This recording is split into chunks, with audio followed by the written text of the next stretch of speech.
Hola, muy buenas tardes. Este es nuestro segundo programa del serial Enseñanza en tiempos de pandemia y la versión pasada hablamos con los alumnos sobre sus vivencias, sus experiencias, sus expectativas, incluso sobre este tiempo de cuarentena, y en esta ocasión vamos a hablar de la contraparte, que son los docentes.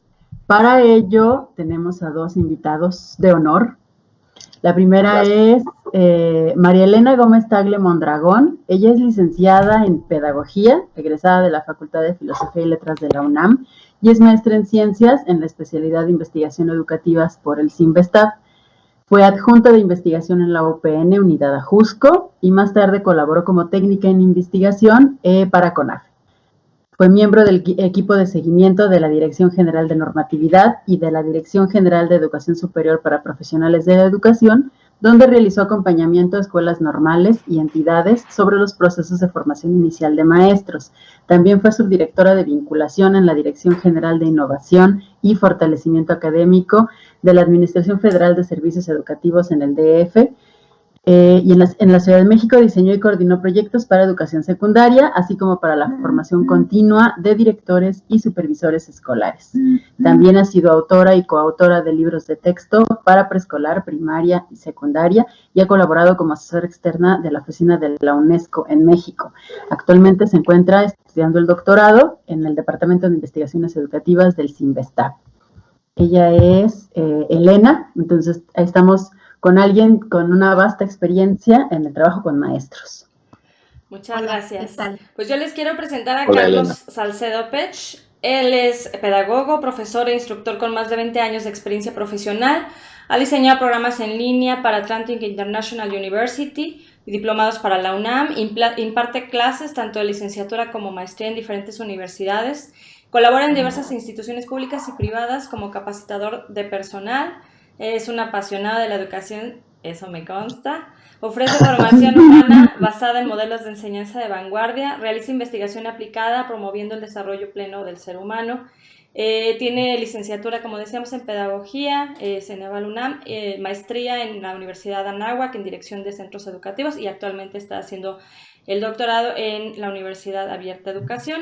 Ha sido instructor de diversos centros de enseñanza de gobierno, de enseñanza técnica y superior, también en centros de bachilleratos, de estudios tecnológicos, de la Escuela Normal Experimental, profesor Gregorio Torres Quintero, del Sistema Educativo de Baja California, la Universidad Autónoma de Baja California, Universidad de Desarrollo Profesional, la Universidad Nacional Autónoma de México, la Universidad Xochicalco y profesor en bachillerato en Anáhuac, Centro de Enseñanza Técnica y Superior, CETIS, Centro Universitario de Tijuana, Instituto Cumbres, Justo Sierra y Preparatoria, Escuela de Bachilleres, bueno, tiene un montón, Universidad Autónoma de Baja California, de Desarrollo Profesional, Interamericana para el Desarrollo, Nacional Autónoma de México, en la Universidad Tecnológica, también en la Tecnológica Latinoamericana, en la Universidad del Valle de México, y también se ha desempeñado como coordinador a nivel bachillerato y también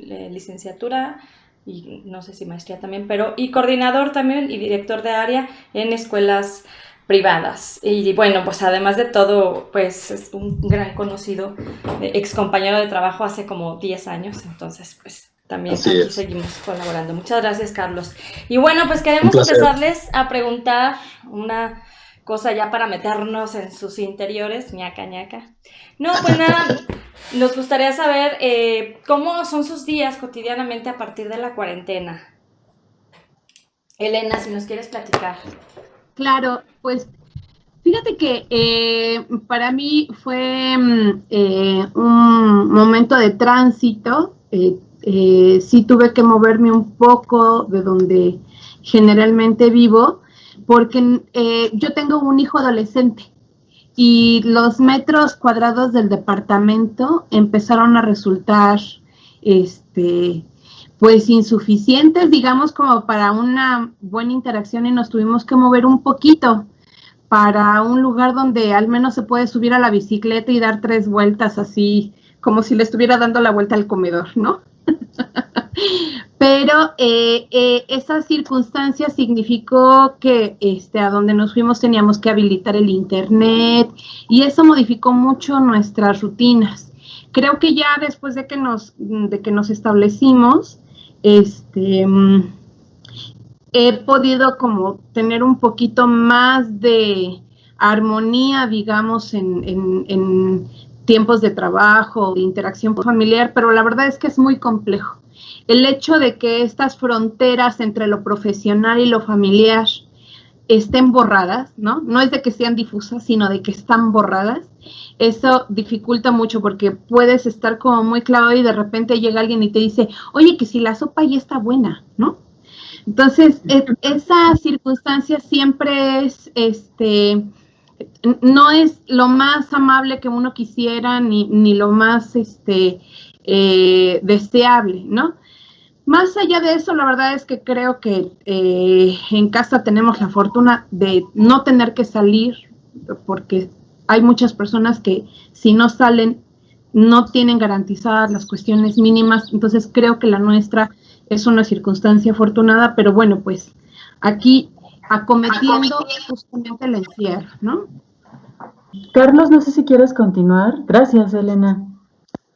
Sí, claro, con gusto. Un placer estar con ustedes compartiendo este espacio. Gracias por la invitación. Y bueno, sí, en cuanto a la pregunta, la verdad es que ha sido algo como lo comentaba Elena, ¿no? Gradual. En un principio, la verdad es que no te la crees. A mí me costó al principio, cuando ya declararon la pandemia, pues me costó un poquito de trabajo asimilarlo, porque, pues, en primer lugar, digo, es caso único, ¿no? Esta contingencia, ¿no? En nuestros tiempos. Y en segundo lugar, pues, el que implique esto, que vayas a trabajar, por ejemplo, desde casa, pues también, o sea, es un proceso mental que debes de ir asimilando y que así ha sido, ¿no? Que de hecho fue así el primer mes, el mes pasado o antepasado, ¿no? Ya desde marzo, de marzo a abril, pues el primer mes irlo asimilando y bueno, yo he tenido la oportunidad de trabajar ya desde hace algunos años en lo que es la UTEL, la Tecnológica Latinoamericana en línea, y en cuanto al proceso de trabajar en línea, la verdad es que no me costó trabajo porque, bueno, pues como les digo, ya tengo yo tiempo trabajando 100% en línea, o sea, en esa universidad, aunque también siempre lo he combinado con lo presencial. Pero ahorita sí, todas, ¿no? O sea, no nada más esta universidad que les comento, sino pues en todas las que estoy. Y bueno, pues tengo un poquito de clases en la UNAM, un poquito de clases en la Autónoma de Baja California, en una que otra particular. Entonces, con todas estas materias, con todo este trabajo que tengo, pues convertirlo todo en línea. En un principio dije, no, pues fácil, ¿no? Yo he trabajado ya en línea y la verdad es que no creo que tenga ningún problema. Bueno, no tuve ningún problema, eso sí se los puedo decir. Lo que sí es que la adaptación, o sea, el trabajo de convertirlo todo en línea, pues sí fue así como que un boom, ¿no? O sea, es mentalizarse, porque si no, pues quedábamos fuera de tiempos, ¿no? Quedábamos fuera de tiempos y eso combinarlo con, pues un poquito con las actividades en casa, que pues yo dentro de eso que les comento de mentalizarse, he considerado tomarlo como un día común, como si estuviera yo trabajando fuera. ¿Y a qué me refiero con común? Bueno, pues me levanto a la hora que siempre me levantaba, me baño, desayuno y luego dejo ahí un espacio de trabajo precisamente para trabajar todo esto en línea, todo lo que implica. Y luego la verdad es que me he activado físicamente, ¿no? Porque, bueno, también yo tengo aquí a mi esposa, tengo a 3 hijos, entonces estamos también todos en casa con todas sus actividades, los 3 estudiantes. Entonces, bueno, la verdad es que uno en universidad, otra en secundaria y otra en preescolar, ¿no? Entonces, con todo lo que se ha venido, organizarnos no nada más yo con mi trabajo, sino con todas las actividades, tanto de mi esposa como de mis hijos, ¿no? Entonces, me he activado físicamente, un poquito de ejercicio, porque sí, no sé, las primeras 2 o 3 semanas empieza uno a sentir el cambio también en lo físico. Y bueno, dejar un espacio para la activación física, para el desayuno, la comida, el trabajo, un poquito de esparcimiento en cuanto, por ejemplo, ver películas, la convivencia familiar. Entonces, pues ya ahorita, ¿no? Después de prácticamente el segundo mes, estamos en el segundo mes, más o menos, pues ya muchísimo más adaptados, ¿no? Aquí en casa. Muy bien, gracias. Es una fiesta, ¿no? Creo todos los días ahora con esto de como decía, que están borradas las fronteras entre lo doméstico y lo escolar, ¿no? Que nos mencionaba Elena. Ahora nos gustaría que cada uno, bueno, nos dijera qué implicaciones ha tenido para la profesión docente el cierre de las escuelas. Algo que creo que nos hemos preguntado mucho es, bueno, ¿por qué parar? O por qué continuar también, por qué insistir en continuar en línea, que también es algo que se ha barajado. Si la escuela pausa, también lo hace la educación. ¿Cuál ha sido el papel de las autoridades educativas en esta decisión de parar, continuar o mudarnos en línea? No sé si quieras empezar, Elena. Sí, gracias. Bueno, yo me voy a centrar sobre todo en los niveles de educación básica porque es el nivel educativo que más conozco, con el que trabajo de manera continua en procesos de acompañamiento y bueno, que además es mi objeto de estudio. Entonces, bueno, ¿qué es lo que yo he encontrado? Primero, pues que las implicaciones han sido diversas en la vida de las maestras y los maestros, ¿no? Por un lado, están viviendo esto de lo que nosotros ya anticipábamos y también que muchos de sus estudiantes, o que buena parte de sus estudiantes que ustedes entrevistaron la semana pasada comentaban, ¿no? Es decir, esta ausencia de fronteras, pues se hace muy evidente porque en las conversaciones que yo he tenido con ellos, de repente los mensajes de la directora llegan a las 10 de la noche, ¿no? Las preguntas de los madres y padres de familia, domingos, sábados, días festivos, ¿no? Es decir, pareciera que no existen como estos espacios, y no solo por lo que sus propias dinámicas familiares les permitan, sino porque además, pues el WhatsApp no tiene fronteras para la interacción temporal, ¿no? Entonces, pareciera que en el caso de las maestras y los maestros, al menos con buena parte de quienes he conversado, pues se hace muy evidente, ¿no?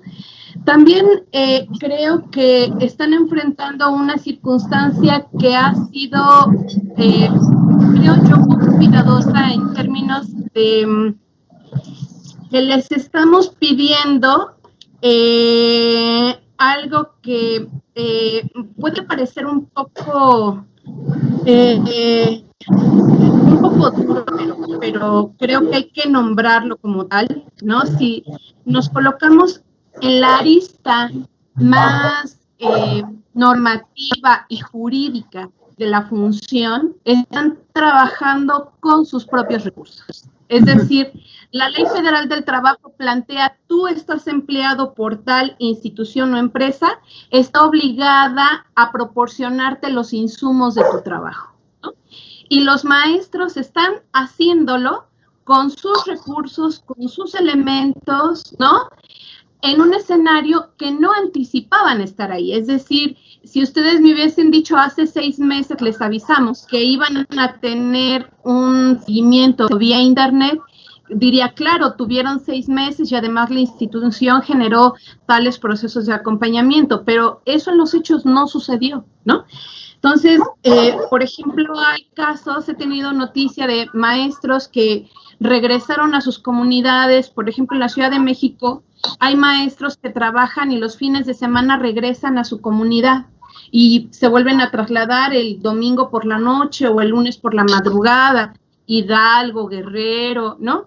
Y decían, es que allá el internet no funciona como tal, entonces, ¿yo qué hago? Voy a seguir estando en un cuarto sin ver a mis hijos para poder responder el internet, ¿no? Entonces, creo que esa circunstancia no los ha tomado a las maestras y a los maestros en las mejores condiciones.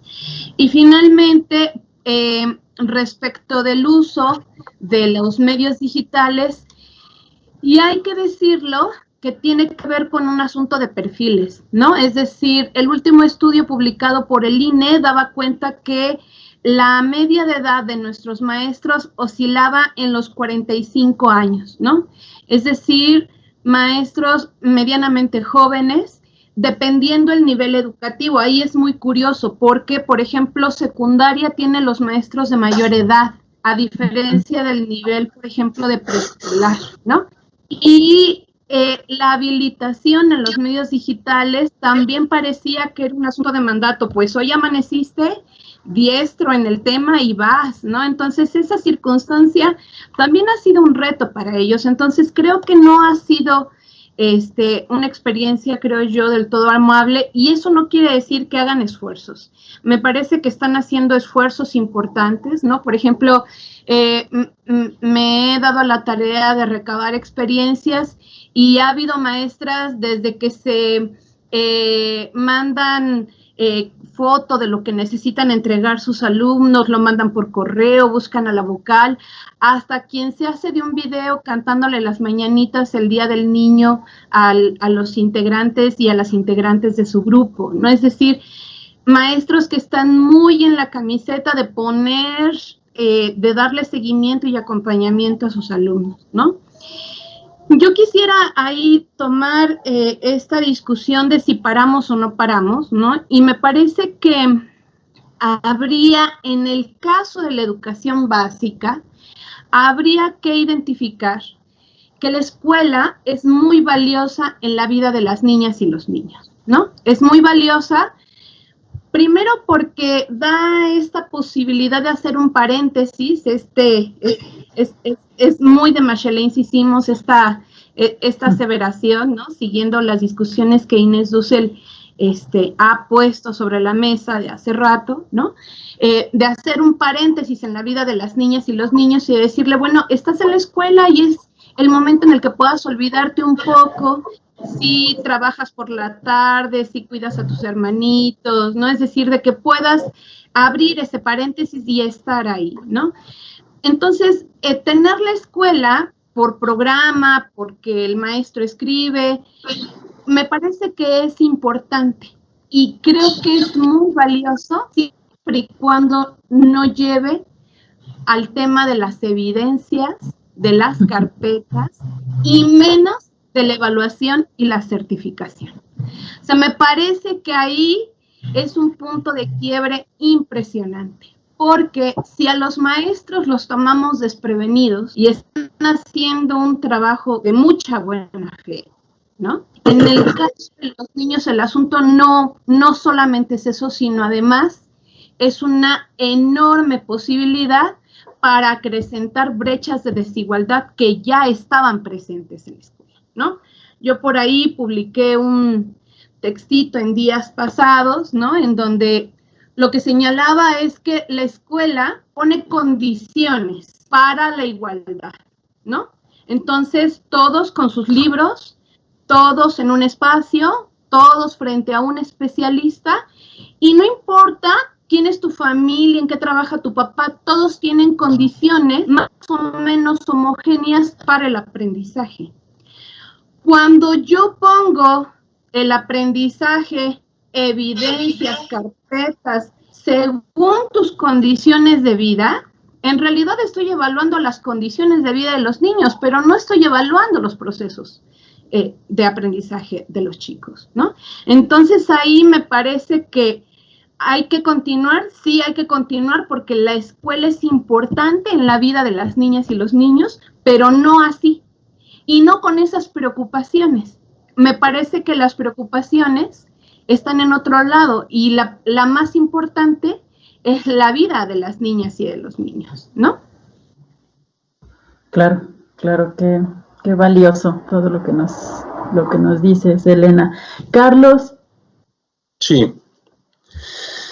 Pues bueno, la verdad es que en cuanto a las implicaciones, digo, de entrada comienzo compartiéndoles que lo principal pues era precisamente eso, ¿no? O sea, trabajar en línea y pues todo lo que implica, valga la redundancia, o sea, conocer las plataformas, estructura, estrategias didácticas, ¿no? Y de entrada, o sea, cuando nos fuimos al trabajo 100% en línea, pues yo no lo pensé,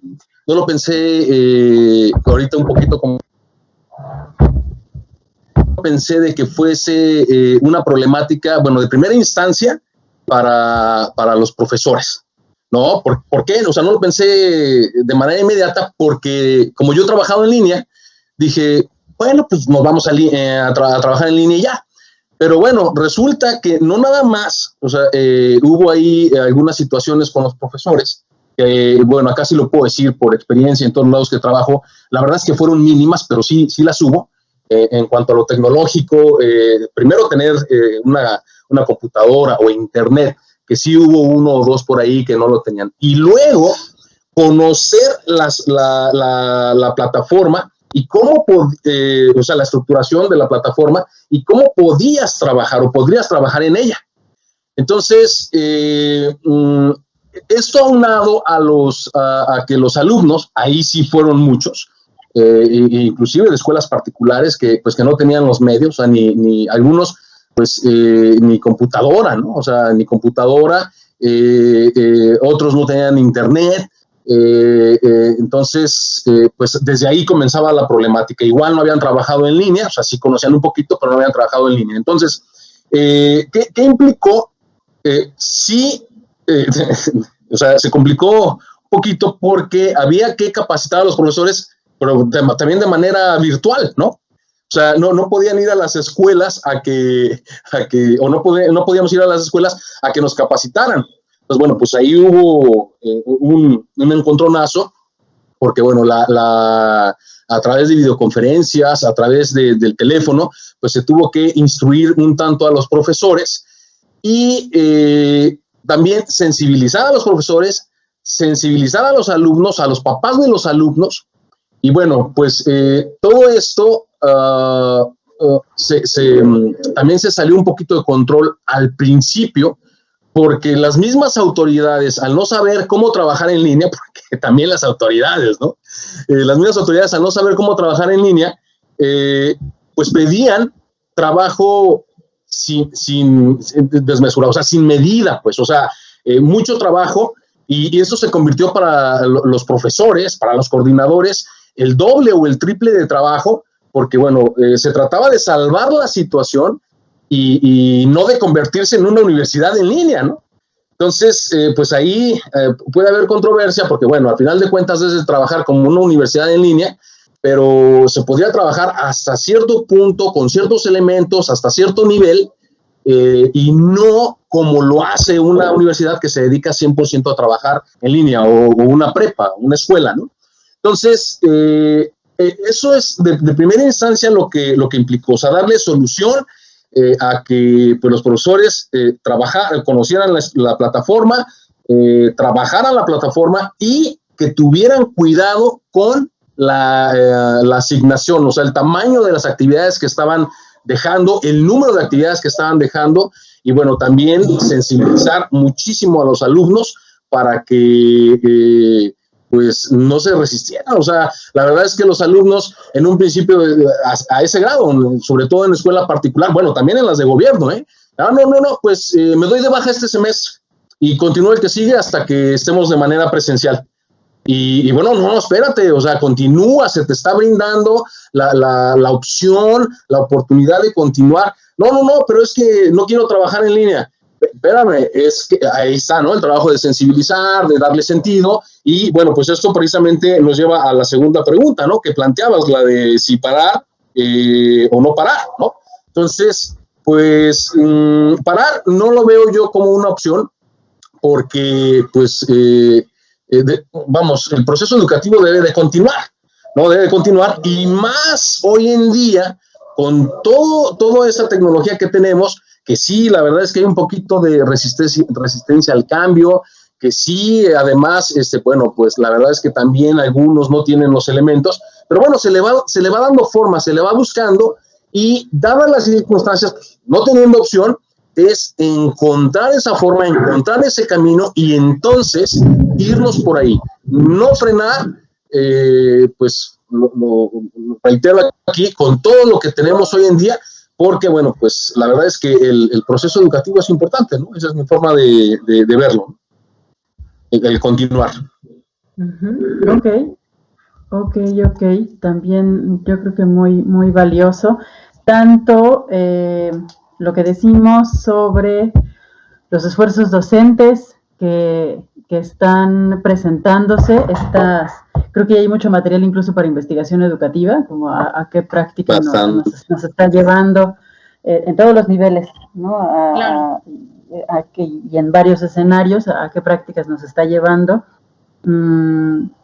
Y a cuestionarnos, creo yo, esta necedad que tenemos de las evidencias de la evaluación. En ese sentido también rondó por ahí una pregunta sobre la currícula. Si tendríamos que continuar enseñando lo mismo o si tendríamos que estar hablando de lo actual, ¿no? Del COVID, ¿no? También, ahí no sé qué opinen. No sé qué opinen, porque también hubo como alumnos que se cuestionaban esto, ¿no? Claro. Fíjense que yo creo que esa es una pregunta central para el nivel básico, ¿no? Creo que la escuela es una institución muy valiosa, creo que nos lo ha hecho notar justamente su imposibilidad ordinaria, ¿no? Nos ha llevado a mirarla con otros ojos, creo y espero, ¿no?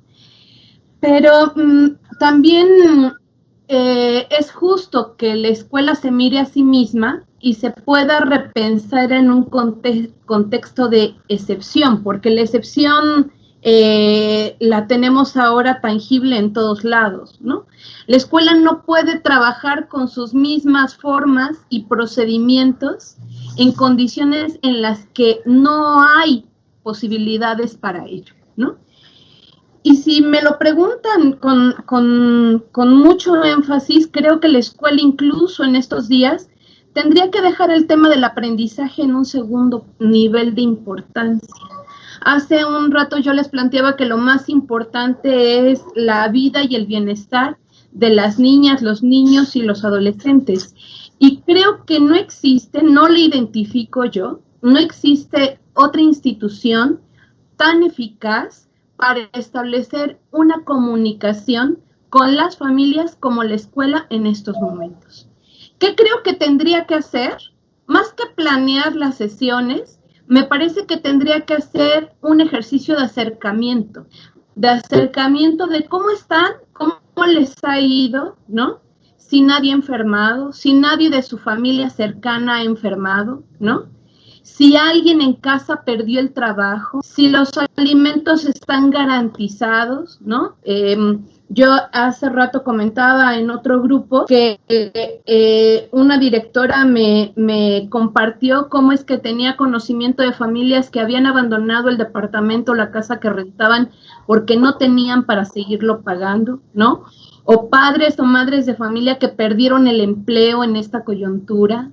Entonces, me parece que la escuela tendría que preguntarse si en este momento enseñar contenidos escolares es el centro, y creo que no. Creo que la extraordinaria comunicación y cercanía que establece con las niñas, los niños y sus familias le permitiría hacer un ejercicio de derivar a los niños a instituciones que necesitan brindarles atención en caso de violencia, en caso de abuso, en caso de vulnerabilidad. No podemos negarnos que los mayores índices de agresión hacia los niños están en sus propias familias y ahora tienen 2 meses y medio encerrados, ¿no? Y eso quiere decir que seguramente las niñas y los niños no le están pasando del todo bien. Es decir, la cuarentena no creo que haya hecho un paréntesis en las circunstancias de agresión y violencia, de la que ustedes quieran, física, sexual, alimentaria, de la que ustedes quieran, ¿no? Y creo que eso es algo que la escuela sí podría estar haciendo, porque la escuela sabe quiénes son quienes asisten a la escuela. Es decir, tú quieres tener noticia de la vida de un pequeño, pregúntale a su maestro o a su maestra. Ellos te dicen, no, es que mira, vive con fulanito de tal, quien lo recoge es su tío, a veces falta los lunes porque va a ayudar al puesto. Es decir, quien tiene ese nivel de detalle sobre la vida de los pequeños son los maestros. Entonces, ¿qué tendría que hacer la escuela ahora? No, la escuela no tendría que estar preocupada por el contenido del último trimestre y si aprendió o no aprendió. No, la pregunta de ahora es ¿cómo están? ¿Qué necesitamos hacer para asegurar que regresen en las mejores condiciones posibles para agosto o para septiembre? Y creo que también tendrá que darse un momento para decir cómo leemos y cómo detectamos situaciones de crisis o donde se halle comprometida la estabilidad emocional de los menores, ¿no? ¿Por qué? Porque al salón van a llegar todos en todas las circunstancias que ustedes le quieran encontrar. Entonces, creo que ahí habría que hacer un alto y preguntarnos, ¿está buena la intención del aprende en casa? ¿Está linda, no? Está linda para 1 hora al día, como una ensaladita. Yo digo, en las mismas dosis en las que pasaba Plaza Sésamo, ¿no? Pero nada más. Ahí en más tiene que hacerse otras preguntas. Ajá. Y después, ¿cómo trabajamos educativamente con poblaciones en crisis? ¿Qué significa esto para el aprendizaje escolar? Creo que habría que llevar hacia otro nivel la discusión, amén de todas aquellas que tienen que ver con garantizar la integridad y los no contagios dentro de los espacios escolares. Y yo creo que ya con eso hay mucho para repensar. Si pensamos sobre todo que en los entornos urbanos tenemos generalmente saturación en el nivel de secundaria, estamos hablando de 35 a 50 estudiantes por salón, ¿no? No sé cómo les vamos a pedir la sana distancia si están uno casi encima del otro, o sea, ahí es irreal. O escuelas que no tienen garantizados los servicios sanitarios de agua corriente, de drenaje. ¿Cómo les vamos a garantizar que se laven las manos después de haber jugado básquetbol, ¿cómo les vamos a pedir eso? Entonces, me parece que la discusión en este momento de los contenidos escolares es una discusión que hay que dar, sí, pero es una discusión de segundo momento, de segundo orden, desde mi punto de vista. Claro, pensaba en el término de Sebastián Pla de Pedagogía de la Emergencia, que salió hace poquito en un texto en un texto suyo de La Jornada, que hablaba justo de esto, ¿no? Precisamente de esto. Carlos, no sé qué opines. Sí, la verdad es que estando no preparados, ¿no? Porque esa es la verdad, o sea, la humanidad, así lo veo yo, no está, sigue sin estarlo, ¿no? Me atrevo a decir que un poquito ya lo estamos concientizando. No está preparada para ese tipo, ¿no? de contingencias, de lo que está aconteciendo, pues. Y sí, es verdad, se está concentrando ahorita la escuela más por contenidos que realmente por ver cómo estás, ¿no? Como también lo mencionaba Elena.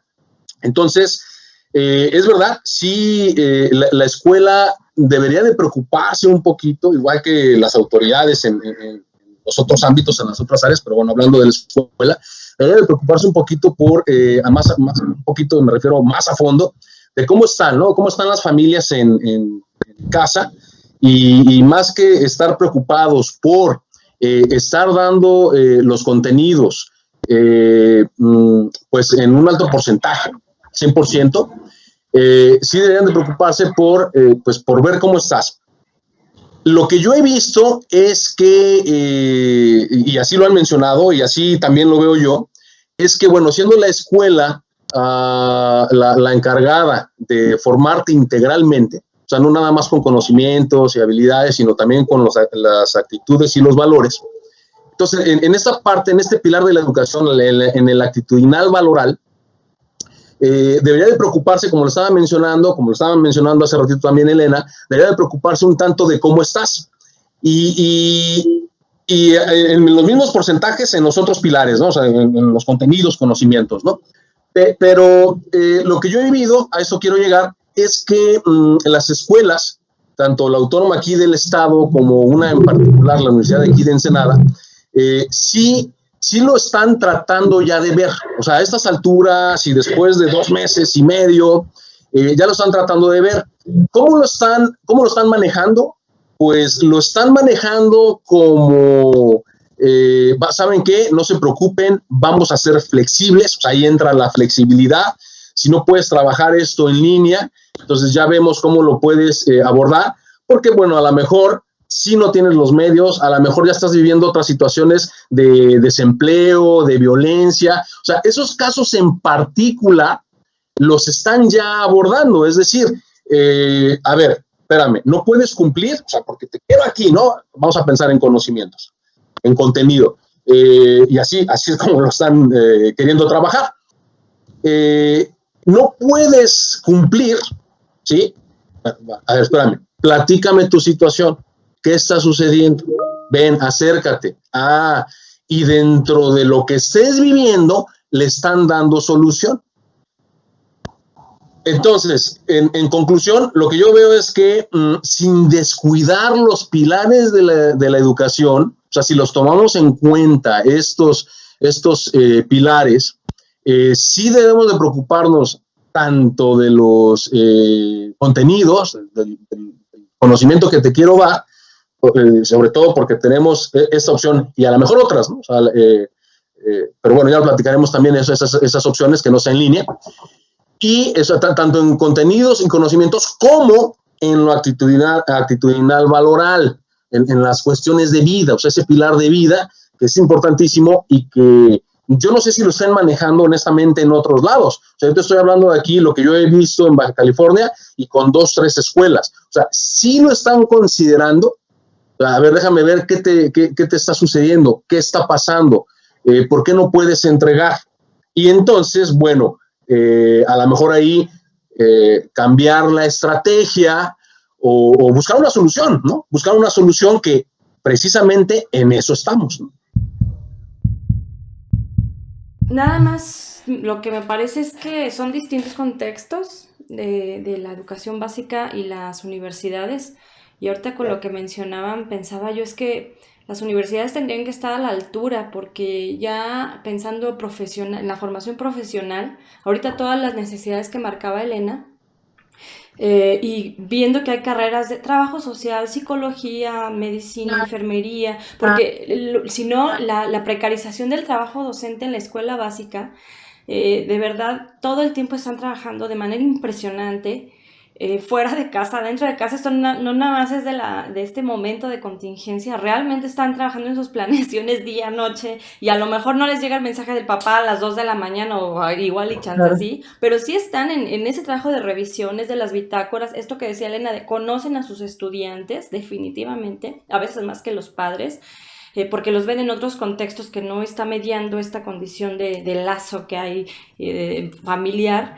Y entonces de pronto también son otras exigencias, y ahora tienes que ser su enfermero y su médico y su psicólogo y que lo hacen, pero dada justo la crisis que no va a terminar con la contingencia, sino justo va a tener continuidad, sobre todo porque va a haber un regreso paulatino, va a tener que haber este diagnóstico. Ahorita incluso no podemos correlacionar que la violencia sea por la pandemia o si hay más o menos, porque incluso más bien no tienen a dónde llegar a tocar la puerta, y a donde han tocado la puerta ahora es porque es el único lugar que existe disponible. Pareciera que las estadísticas marcan que en efecto hay más situaciones terribles, pero más bien es que se están concentrando en un solo lugar. Lo cierto es que tampoco las instituciones están desagregando de qué se está tratando esa llamada de emergencia a ese centro, y si llamaban a ese centro porque es su única opción o porque a lo mejor abierto a las cosas habrían llegado a otra opción. Ahorita todo el mundo tendríamos que estar pensando en cómo vamos a dar una valoración de lo que está ocurriendo ahorita y la valoración de cómo van a llegar después, Y creo que las universidades, en cuanto a los contenidos, porque en efecto a lo mejor no tienen muchas fortalezas, también la juventud que se está formando profesionalmente, pero sí tendría muchas más elementos que criaturas que están en la educación básica. Y me parece que sería una oportunidad para que fueran pensándose estos contenidos universitarios hacia cómo va a ser el regreso, como un complejo educativo que atraviese la educación superior hacia la educación básica, para que sean un apoyo, ¿no? Los proyectos universitarios siendo un apoyo para las escuelas de educación básica, en donde integralmente varios profesionales que están en proceso de formación echen la mano, ¿no? Y que es su proceso de aprendizaje de sus contenidos universitarios, al tiempo que ya están atendiendo una situación real que sí a los profesores multigrado, o sea, ni modo que les caiga toda esa carga encima de todo, ¿no? Entonces pensaba esas necesidades tan diferentes de los niveles educativos, sí tendríamos ya que estar activando ahorita, desde la universidad por lo pronto, esta situación de cómo contener a todas las demás escuelas, porque cada quien está como en su propio sufrimiento, pero no entendemos que esto, si no nos apoyamos de aquí para adelante, no habrá aprendizaje, ¿no? De todo lo que estamos viviendo. Entonces, pues eso me llamaba la atención de las dos formas de abordar el punto. Entonces, bueno, pues para ir ya cerrando esta actividad que tan amablemente nos hicieron favor de estarnos compartiendo, nos gustaría, por favor, que nos comenten, pues, ¿qué podríamos concluir en términos prospectivos? ¿Hacia dónde creen que vaya estos niveles educativos, sobre todo para ir preparando el regreso? Y de ahí pues ya podemos ver qué estrategias quizá ustedes pudieran compartir con otras personas que también están en este ámbito. Claro. Sí, bueno, pues yo creo que ciertamente muchas de las crisis que la escuela básica está enfrentando ahora no surgieron con la cuarentena, ¿no? Más bien se han hecho más notorias o se han puesto con mayor evidencia a partir de que han cambiado las formas escolares y que ha puesto el foco sobre cuestiones que antes estaban ahí pero no eran tan evidentes. ¿A qué me refiero de manera concreta? Me parece que tiene que preguntarse seriamente por el tema de los contenidos, ¿no? Por el tema de qué contenidos y cuánto y para qué sentido tiene. También me parece que supone revalorizar el papel de los maestros. Tú lo has señalado muy bien, ¿no? Pero hay que revalorizar el papel de los maestros. No pueden resolverlo todo, pero sí son un extraordinario vínculo. Bueno, no pueden y no deben, ¿no? Pero son un extraordinario vínculo. Y son un extraordinario vínculo porque me parece que no solo en el plano didáctico del que siempre hemos hecho énfasis, sino en otros ámbitos, ellos puentean la relación escuela-familia. Y esa posibilidad de puente, de contacto, ¿no? Creo que puede ser muy bien utilizada por el Estado para llevar a las comunidades a mejores escenarios, ¿no? Entonces creo que hay que valorar mucho el papel de las maestras y los maestros en estos días. Por otro lado, me parece que hay que hacer un alto en el tema de la evaluación acuciante, casi necia, ¿no? De querer evaluar todo en todo momento y a cada paso. Si miramos de conjunto los resultados educativos, esta vehemencia por la evaluación en realidad es que no se ha traducido en una mejora de los resultados, ¿no? Creo que sería un muy buen momento para parar y para decir, tal vez es momento de evaluar menos, ¿no? De poner la centralidad en otro lado. Y creo que hay que trabajar mucho con las maestras y con los maestros, lo decía hace un rato en esa reunión, por formarlos valientes para sobreponerse a la tiranía del absurdo.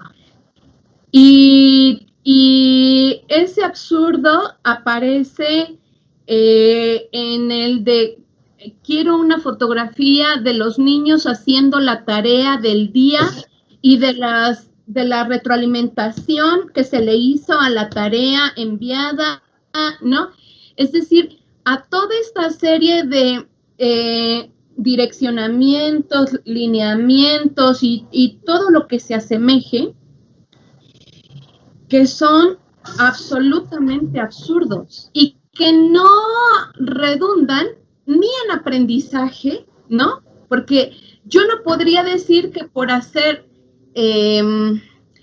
saben, a mi hijo, una de las actividades que le dejó una de sus maestras fue copiar el glosario del libro al cuaderno y ilustrar cada palabra, con un dibujo hecho por él, ¿no? En el orden en el que está puesto. Y yo decía, ¿y cómo qué sentido tiene copiar el libro al cuaderno, ilustrarlo? Es el absurdo, ¿saben? Es el absurdo. Entonces, ¿qué me parece?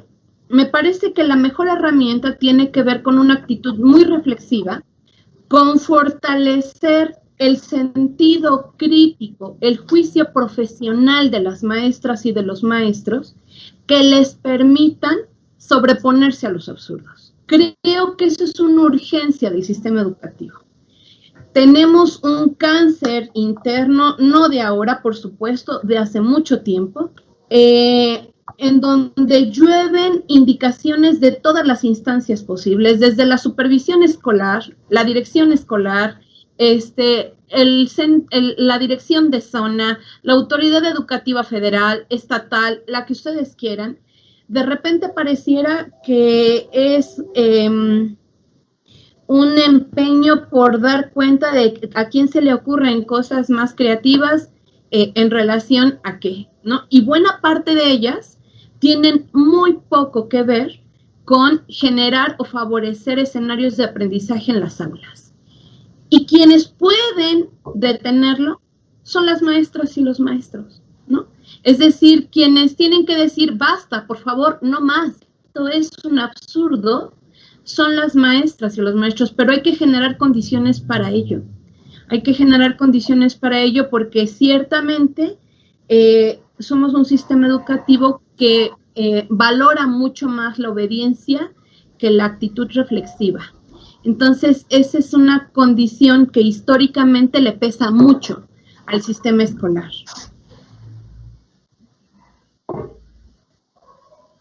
Muchas gracias, Elena. Carlos, si nos quieres compartir, por favor. Sí, claro. Pues mira, indudablemente vamos hacia otra modalidad, que también, lo comento así, pues ya estaba, pero bueno, aquí se está haciendo énfasis en ella, que es la virtual. Y lo que yo puedo decir al respecto es que ya lo estamos viendo como un verdadero complemento, ¿no? Si no lo veías como tal, bueno, pues ya vimos que sí funciona, lo podemos utilizar como complemento, como lo decía, pero bueno, pues sí hay que considerar todo, pues de alguna manera lo que hemos platicado un poquito, y algunos otros puntos, ¿no? Y me refiero a lo que hemos platicado un poquito, en que, bueno, aquí, en lo que comentaba Elena, precisamente yo también lo he vivido en cosas absurdas, lo de la fotografía. Yo me voy a ir sobre el pasar lista a la hora de clase, ¿no?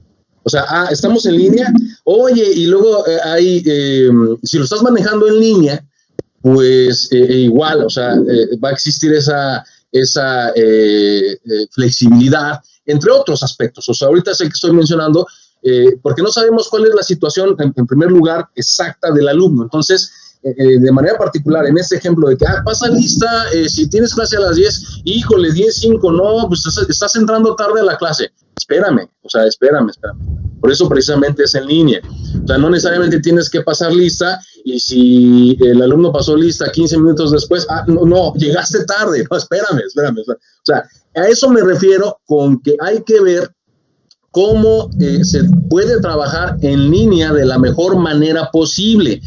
Esto es solamente un ejemplo que te estoy dando, pero obviamente hay más elementos que se deben de considerar, como por ejemplo también las estrategias didácticas, cómo las podemos manejar ahí para que realmente haya un aprendizaje. Hace ratito mencionaba Elena lo de, cópiame este texto. Espera, o sea, hay que ver, o sea, que tenemos esa gama de posibilidades, ¿no? Mapas mentales, mapas conceptuales, videos, trípticos, no sé, o sea, cosas que te lleven, y ahí sí, me gustó mucho esto que comentabas, Elena, ahí sí que lleven precisamente hacia, no nada más el aprendizaje activo, sino al aprendizaje reflexivo, ¿no? Donde nos lleven precisamente a la metacognición, reflexión propuesta, y bueno, que así se trabaje, o sea, que así sea y que los profesores estén listos para ello. Y también, por supuesto, implica, este trabajo en línea implica el saber evaluar. O sea, ¿cómo vamos a evaluar estos procesos? Pues tendríamos que estar al tanto de ello, tenemos que capacitarnos para ello, nosotros mismos ser un tanto, pues no sé, o sea, flexibles. Por ahí lo mencionan también las competencias, aceptación de la diversidad, flexibilidad, y llevarlos hacia una evaluación que realmente nos ayude a formar, ¿no? O sea, no evaluar por evaluar, no evaluar de manera tradicional, en donde lo que nos interesa es el producto, no el proceso, o sea, y bueno, aquí se torna interesante porque en línea, ¿cómo lo hago? Existe cómo hacerlo, ¿eh? O sea, realmente se ha trabajado en ello y bueno, pues yo qué te diría como conclusión, sí estamos en la conclusión, ¿verdad? Como conclusión. Sí, así es. Pues que te capacites para ello. O sea, que veas todo lo que hay para que realmente, considerando todos los pilares de la educación, formes de la mejor manera posible, o sea, formes integralmente de la mejor manera posible, y lo vuelvo a decir, sin descuidar, digo, esa es mi opinión, sin descuidar los contenidos, dadas las circunstancias, a lo mejor podría justificarse un poquito esto de los contenidos de, bueno, ahorita me preocupo un poquito más por el pilar de la educación, donde me interesa tu vida. Bien, pero bueno, al final de cuentas tenemos que seguir formando, tenemos que seguir educando, y están, entre otros, las plataformas educativas, ¿no?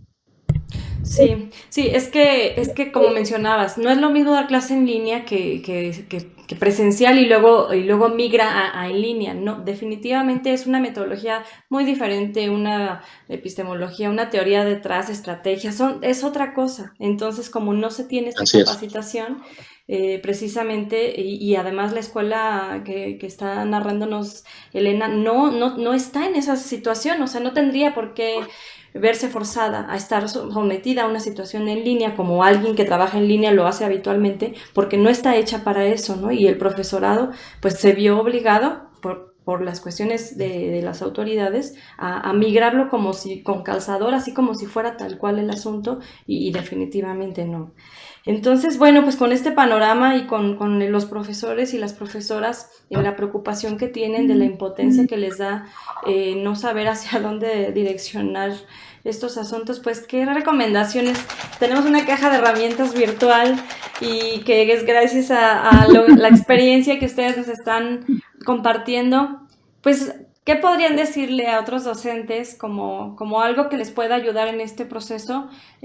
No solamente para terminar la contingencia, sino justo para cuando regresemos. Elena, danos una herramienta. Bueno, pues primero la verdad es que a mí me gustaría mucho darles las gracias, ¿no? Darles las gracias, que me parece que con toda la diversidad de circunstancias y escenarios están haciendo esfuerzos enormes por no perder de vista a sus estudiantes, a sus alumnas, a sus alumnos, por estar cerca de ellos, y me parece que eso incluso es atropellando sus propias circunstancias, ¿no? Entonces me parece que eso es primero muy valioso y hay que reconocerlo. Lo siguiente es que yo combinaría a las maestras y a los maestros en confiar más en sí mismos. en confiar en su sentido docente, ¿no? En estar atentos a cuando su yo profesional les dice esto no suena bien, esto puede ir por otro lado, esto puede hacerse de otra manera, ¿no? Porque los especialistas en el tema son ellos. Nadie conoce las circunstancias de sus alumnas y sus alumnos como ellos. Nadie tiene noticia del escenario familiar como ellos lo saben.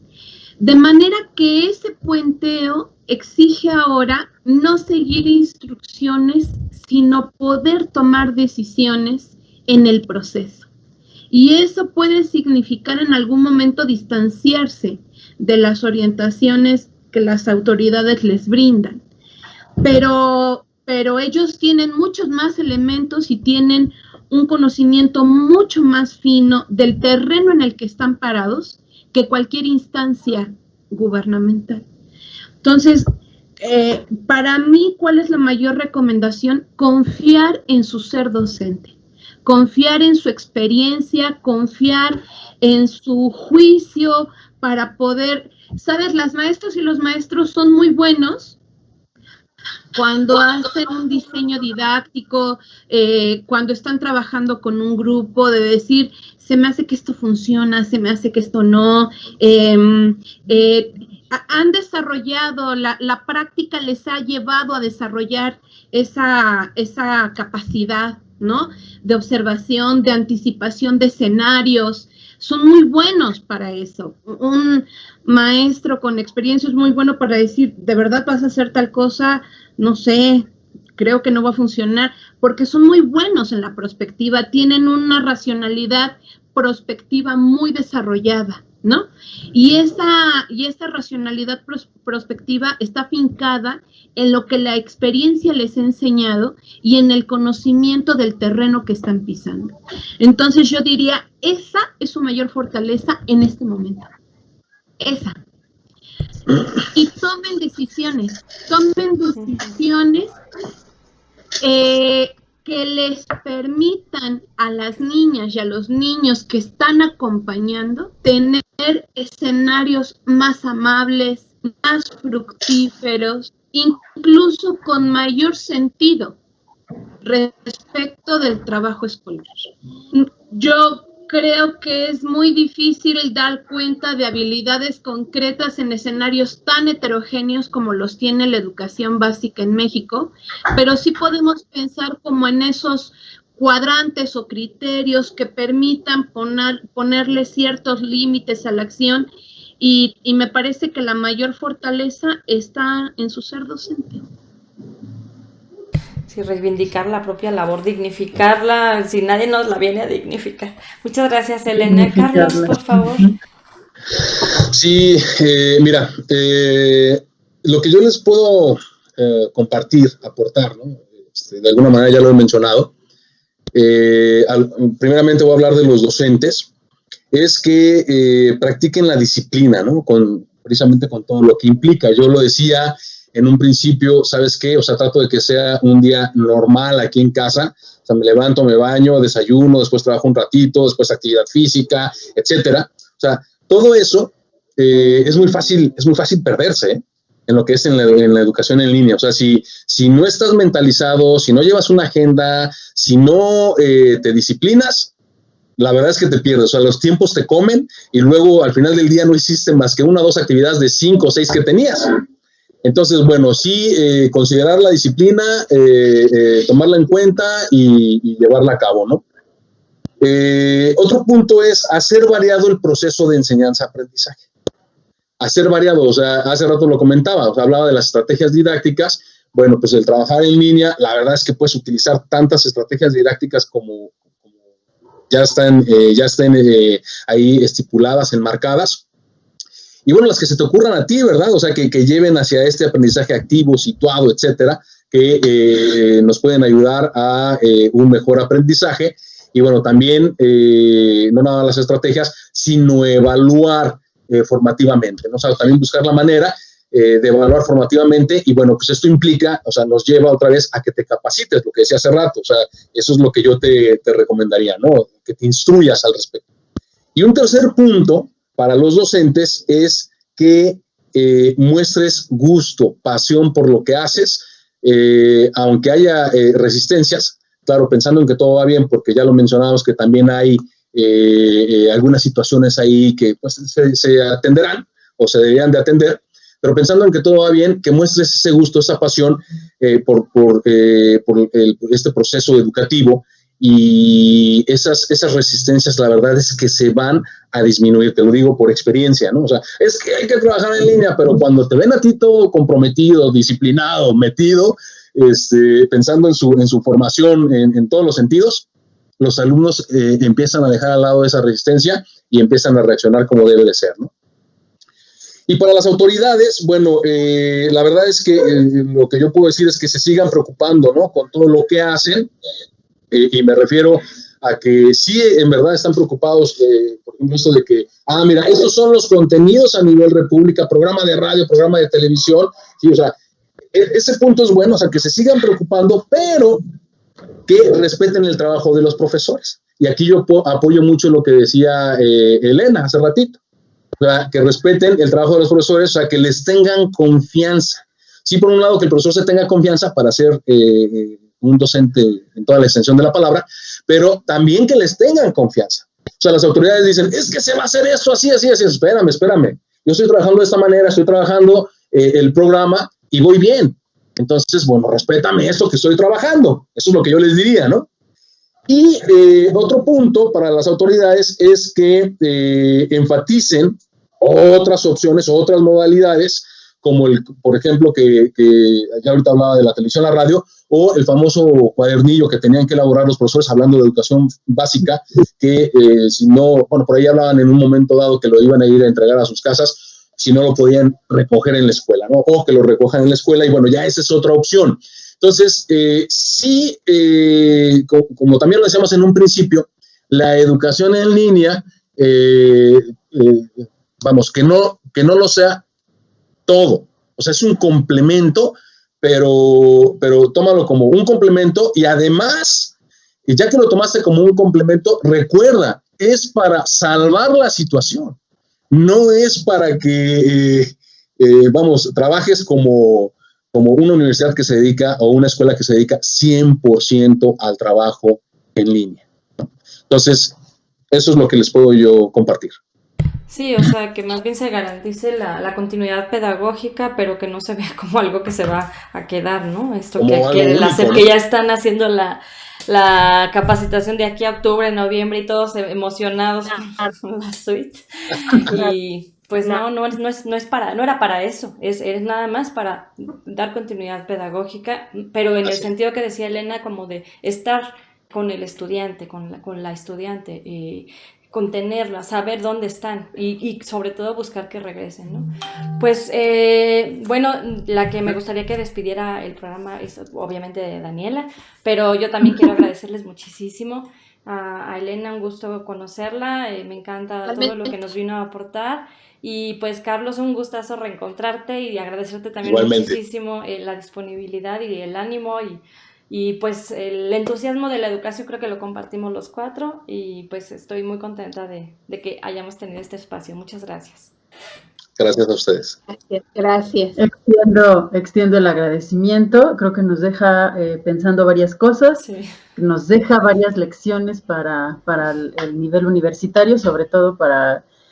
trabajamos en una carrera que es Psicología Educativa y es muy, muy cercana a las escuelas, muy, muy cercana. Y sí nos deja pensando, bueno, de qué forma vamos a formar ahora, para el regreso, ¿no? Para apoyar el regreso y también en lo que ya hablábamos, en cómo darle cabida a nuestros estudiantes, que también tienen como sus propias problemáticas. Muchísimas gracias, Elena, un gusto de nuevo escucharte. Muchísimas gracias. El gusto fue mío, les agradezco mucho la invitación. Y Carlos, igual, mucho gusto primero, muchísimas gracias. Igualmente. Un gusto haber estado con ustedes, un placer. Gracias, igualmente, y hacemos esa promesa que ahora está en todos lados, en cuanto acabe esto, nos vamos a Ensenada, ¿no? Así. A comernos unos bienvenidos, tacos. bienvenidas todas las que quieran. Claro que sí, con gusto.